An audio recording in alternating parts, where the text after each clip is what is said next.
коомчулук ойлонушубуз керек. Эмне себептен майыптык келип чыгып атат? Сиз өз тажрыйбаңызда кабыл болгон эң күлкүлүү стереотиптер. Таанышканда бакырайып эле саламдашып эле билип эле үйлөнгөнбүз. Анан баарыбыз чогуу секирип көрөбүз, аттап көрөбүз, анан көрдүңөрбү болбойт атат.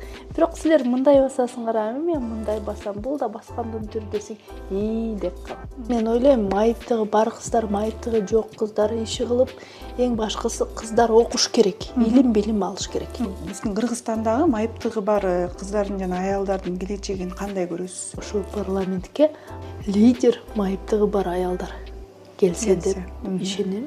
Эгерде биз майыптыгы бар адамга шарт түзсөк, автоматтык түрдө ошол чөйрөдө жашаган майыптыгы бар, майыптыгы жок, кары адамдар, боюнда бар адамдар, жаш балдар баардык чөйрөдө чогуу эле жүргөн адамдардын жашоосуна жакшы таасирин тийгизет.